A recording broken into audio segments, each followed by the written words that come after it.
Not the notifications. We never have to hear it during the time.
Welcome, everybody.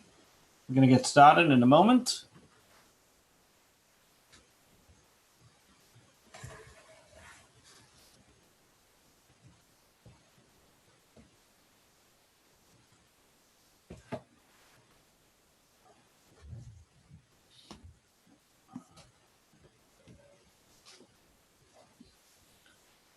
As we mentioned, we are on Zoom. We're on Facebook Live, YouTube Live. Still tune in wherever you are. We're going to be continuing our class today on prayer, on different aspects of prayer. So welcome, Lunch Break with the Rabbi. And tomorrow, Thursday, we're going to be doing Ethics of Our Fathers. Friday, we have on the Parsha. And don't forget, next Tuesday night, there is the cooking class on Zoom as well. So, to get into today's topic, today we're going to talk about Kaddish. Kaddish, why is it said? When is it said? What kind of Kaddish? Because there's a lot of myths and discussions about what the concept of Kaddish is all about. So generally speaking, what is the Kaddish? What does it say in the Kaddish? So if you look at the words of the Kaddish tell us about, it's a proclamation of telling God, Yitkadal v'yitkadash shemei Rabbi, may the name of God be great. That's what we're saying in the Kaddish. It has become a custom that there's a mourner's Kaddish, there's a Rabbanan Kaddish. They're all different types of Kaddish, and we're going to get to in a moment why mourners do say Kaddish as well. But where do we find the concept of Kaddish? Where does it start from? And the concept of Kaddish we find, if you look in the prayers, and after every section of a section of the prayer, we continue, we add in and we say a Kaddish. For example, after the verses of praise, before Shema, after the Shemona Esrei, there are different types of Kaddish. And the Zohar explains that the reason why we say Kaddish is because the word tefillah, which means prayer, is compared to, as we find when Jacob was resting before he went to Laban's house. It says that Jacob was resting on the floor and there was a ladder that was connecting him with heaven. The Kaddish is the ladder that connects us with heaven. It connects our prayers with heaven. And therefore, the Kaddish helps us glorify God in this way, helping our prayers escalate and go on high and go to heaven. The Kaddish, if you notice, is not in Hebrew. The Kaddish is said in Aramaic. And the reason was because at the time that the Kaddish was made was, as we spoke about in that era, there was the concept of saying it in Aramaic. That was the language that was spoken in the time of the Talmud. And the Zohar explains that the Kaddish should be said specifically in Aramaic and not in Hebrew, because Aramaic is the language which is not holy. And because of that, it breaks the evil impurities who try to disturb the prayers from going on high. So to speak, the Kaddish is there to be able to transform something which is not holy into making it holy. The Talmud also says that one who answers Kaddish says, Amen Yehei Shmei Rabbi, blessed be the name of the God forever and ever with his own glory, that even if he has a terrible decree that's against him for 70 years, by saying Kaddish with full intent, saying the Amen, answering to the Kaddish with the greatest intent, that can destroy any terrible decree. So we see the Kaddish has powerful powers, and therefore it is put into many different parts of the davening, that we should continue to say the Kaddish at every opportunity. So therefore, even in times where there isn't a mourner, Kaddish is said as well. Why then does a mourner say Kaddish? What's the reason why mourners say Kaddish? And this is brought in the name of the great scholar Rabbi Akiva, that when a son says Kaddish, the father who is deceased is brought to its proper resting place. And because of this became the custom that Kaddish is said in memory of people's parents. The same thing is also people say Kaddish not only for their parents, but even relatives who don't have somebody to say Kaddish for. But if you look in the words of the Kaddish, there's nothing in the mourner's Kaddish that mentions anything about mourning, anything about grieving, anything about consoling, anything about souls. There's nothing in the Kaddish of that nature. There are different prayers that we do say, Hatzadik Adin, which is said by a funeral, that talk about the soul going on high and how you accept God's judgment. So why then is it called the mourner's Kaddish? So there are different types of Kaddishes that you'll notice.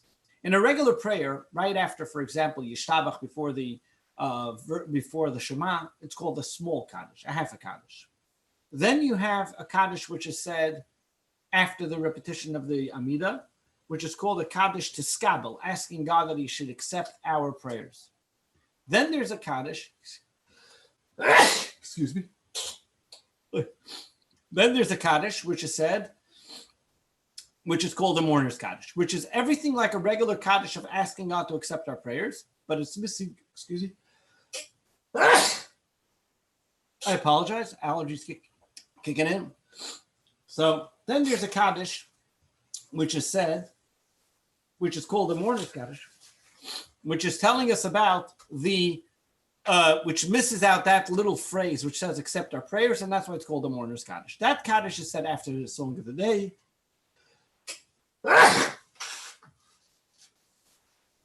Sorry about that. I apologize.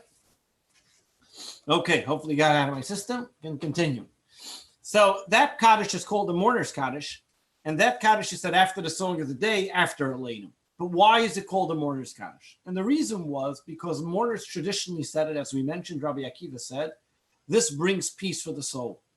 But even more so, what the Kaddish is saying is that those who are alive, the children, are attesting to the fact that we accept what God did. We're not disappointed. We're not rejecting. On the contrary, Yitkadal Yitkadash, that we want God's name to be great. That means that they have overcome their troubles. They're dealing with their grief, but at the same time, they're also experiencing a greatness and understanding that this is all from God. It is not only the Kaddish, which is good as an elevation for the soul, but any good deed or any mitzvah that a person does, and I say that I want this to be done in memory of A, B, and C, or in this individual, is an elevation for that soul. And that's why you'll find that many different mitzvahs that mourners do, for example, they want to be the chazan, they want to lead the services, they want to get an aliyah to the Torah, all these things in memory of the person who passed, which causes the deceased pleasure in the world to come, and therefore we try to do as many mitzvahs as we can. In many places where we don't have the ability for the child to say the Kaddish themselves, they then hire somebody, which they then get a double mitzvah, A, that there's somebody saying Kaddish, and B, that they're giving tzedakah in memory of the person that has passed away. So therefore, even people who say Kaddish on their own still will also hire another person to say Kaddish. This way, they can have that extra mitzvah because of the Kaddish. It elevates the soul to its higher levels. There's another custom you will find, that people say Kaddish as well after they learn something, which we call today Kaddish D'Rabbanan. Kaddish to Rabbanan means Rabbanan's Kaddish. We find that we say it after the spices that are mentioned, after Inkalokenu, because those are words of Torah. And the many Sephardim, especially anytime when there's a class of learning Torah and there are 10 men there would be somebody that would say the special Kaddish, which is for the learning of Torah. Another interesting fact is that during the Kaddish, many people have a custom to stand. Sephardim actually don't usually stand for the Kaddish. However, when you say the name Yehei Shmei Rabbi Mevarach, that may the name of God be exalted and great, it is customary that we do stand. Many do have a custom to stand as well. As you can see in many synagogues, the moment Kaddish is said, everybody rises, and that is because to give respect, as being that we're exalting God's name, we want to be able to stand and give proper respect to it. What's more important than just the Kaddish being said is that the people in attendance, men and women alike, should respond Amen to the Kaddish. The concept of the Kaddish is that Miran Ba'olmo, we are saying that God's great, but because of this, everybody else will now pronounce Amen in acknowledging this great fact. So therefore, it's very important that the word Amen is pronounced after Kaddish is said. What does Amen mean? The word Amen actually means I believe, which is what comes from the word emunah, to believe. Another word of Amen also is an abbreviation of the word Keil Melech Neman, God is the one that we believe in. But here's another interesting concept with belief. The word in Hebrew for emunah means, the word in Hebrew for belief means emunah, to believe in God. But in fact, the word emunah, to believe, is not just belief, but it also comes from the word emunah, which means to train. What is this telling us? Because as we know that all translations have a correlation and connection with one another. To believe in God, when it's simple, it's not a big deal. But we need to be trained to believe in God. That everything we have in life and everything that occurs, that it comes from God. This is exactly what the Kaddish is all about. God is great. That's wonderful to say God is great, and we can say that many times when it's easy, or when it's a time of trouble, when a person loses a member in their family. And then they have to say Yitkadal v'Yitkadash. We say Amen. This is a trained belief. This is a person who truly believes that even in times of distress, he doesn't say, I've done, it's over, but he embraces the Almighty, and he says how we have to exalt and make God's name great. This is not only when the Kaddish is said. Yiskadal v'Yiskadash, to be able to make God's name great, is with everything we do in life. When we behave accordingly, and we behave according to the precepts and the teachings of the Torah and the mitzvahs, regardless of where we are, we then are Yiskadal v'Yiskadash Meirabo, we are making God's name great. Let us not forget the main objective is to make God's name great and to bring a Kiddush Hashem, a sanctification of God's name. And by the very fact that we today sanctify God's name in many ways as we can, whatever way we can, in being proper, just, behaving, that in itself is the greatest testament to God's great name. Thank you all for watching today. I'm sure you all today saw the great news that synagogues can once again be reopened with 10 people davening there. So God willing, very soon we will be announcing what the plans are for the reopening of the shul. Hopefully for Shavuos, we will be able to have a minyan here, and God willing, we'll be able to see each other again happily and healthy. Good to see you all. Have a wonderful day. We reconvene tomorrow again. Lunch break with the Rabbi at 1 p.m. tomorrow, cultivating our character with the teachings of ethics of our fathers.